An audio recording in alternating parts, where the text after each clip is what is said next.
നമുക്ക് ഒരു ചെറിയ ഗ്രാമത്തിലേക്ക് പോകാം. അവിടെ അന്ന എന്ന പെൺകുട്ടി ജീവിച്ചിരുന്നു. അന്നയുടെ കുടുംബം വളരെ ദരിദ്രമായിരുന്നു. അവളുടെ അച്ഛൻ ഫ്രാൻസിസ്കോ, അമ്മ ഇസബൽ, ജ്യേഷ്ഠൻ ആന്റണി എല്ലാവരും ഒരുപോലെ കഷ്ടപ്പെട്ടാണ് ജീവിച്ചത്. ഫ്രാൻസിസ്കോ വേലി നന്നാക്കുകയോ ചന്തയിൽ സാധനങ്ങൾ ചുമക്കുകയോ ചെയ്ത് കുറച്ച് പൈസ കണ്ടെത്തും. ഇസബൽ വെയിലിലിരുന്ന് പച്ചക്കറി വിറ്റാണ് കുറച്ച് പണം സമ്പാദിച്ചത്. ആന്റണിക്ക് പക്ഷേ ജോലി കിട്ടിയില്ല, കാരണം അവന് അനുഭവം കുറവായിരുന്നു. ഈ കുടുംബത്തിന്റെ ജീവിതം എളുപ്പമായിരുന്നില്ല. ഒരിക്കൽ വാടക കൊടുക്കാൻ പൈസയില്ലാതെ അവർ വീട്ടിൽ നിന്ന് ഇറക്കിവിടപ്പെട്ടു. ഒരു പഴയ കിടപ്പുമുറിയിൽ മഴ പെയ്യുമ്പോൾ ഒളിക്കാനിടമില്ലാതെ അവർ തെരുവിൽ ജീവിച്ചു. എങ്കിലും ഫ്രാൻസിസ്കോയും ഇസബലും ഒരിക്കലും വിദ്യാഭ്യാസത്തിന്റെ പ്രാധാന്യം മറന്നില്ല. പൈസ വരും പോകും, പക്ഷേ അറിവ് ആരും എടുക്കില്ല, ഫ്രാൻസിസ്കോ എപ്പോഴും പറയുമായിരുന്നു. അതുകൊണ്ട് ഭക്ഷണമോ വസ്ത്രമോ ഇല്ലെങ്കിലും അന്നയെയും ആന്റണിയെയും അവർ സ്കൂളിൽ അയച്ചു. അന്ന സ്കൂളിൽ ഒരു മിടുക്കിയായിരുന്നു. വിശപ്പ് സഹിച്ച് ദാരിദ്ര്യത്തെ തോൽപ്പിച്ച് അവൾ പഠിച്ചു. ഒരു ദിവസം അവളുടെ കഠിനാധ്വാനത്തിന് ഫലം കിട്ടി, ഒരു സ്കോളർഷിപ്പ്. അത് അവളുടെ ജീവിതം മാറ്റിമറിച്ചു. ഗ്രാമം വിട്ട് യൂണിവേഴ്സിറ്റിയിൽ ചേർന്നു. പഠിച്ച് ഒരു കമ്പനിയിൽ ക്യാഷ്യറായി ജോലി നേടി. ശമ്പളം വലുതല്ലെങ്കിലും അവൾക്ക് കുടുംബത്തിന് പൈസ അയക്കാൻ കഴിഞ്ഞു. ഇനിയെല്ലാം ശരിയാകും, അവൾ വിചാരിച്ചു. പക്ഷേ അന്നയുടെ ദരിദ്രമായ പശ്ചാത്തലം അവളെ വേട്ടയാടി. അവൾ സ്വപ്നം കണ്ടു: സ്നേഹം, ഒരു ഭർത്താവ്, കുട്ടികൾ, സന്തോഷം നിറഞ്ഞ വീട്. ആദ്യം ചില യുവാക്കൾ അവളോട് താൽപ്പര്യം കാണിച്ചു, പുഞ്ചിരിച്ചു, ഒന്നിച്ച് പുറത്തു പോകാൻ ക്ഷണിച്ചു. പക്ഷേ അവളുടെ കുടുംബത്തിന്റെ കഥ അറിഞ്ഞപ്പോൾ എല്ലാവരും ഓടിപ്പോയി.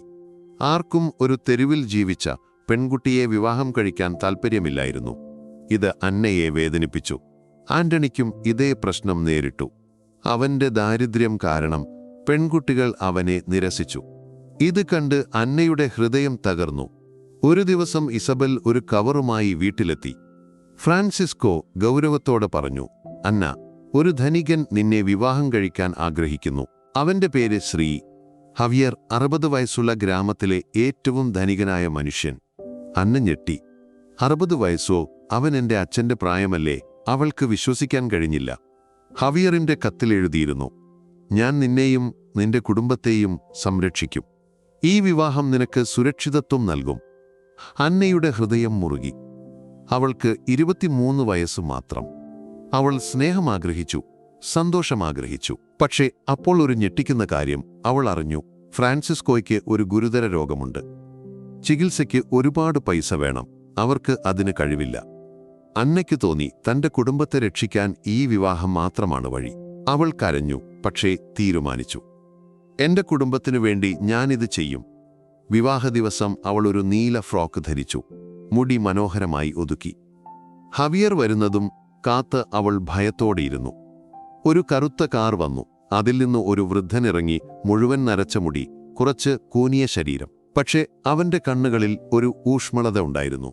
അവർ സംസാരിച്ചു. ഹവിയർ ദയയോടെ അവളോട് പെരുമാറി അവളുടെ സ്വപ്നങ്ങളെക്കുറിച്ച് ചോദിച്ചു. നിന്നെപ്പോലെ ഒരു ബുദ്ധിമതിയായ പെൺകുട്ടിയെ കണ്ടിട്ടില്ല, അവൻ പറഞ്ഞു.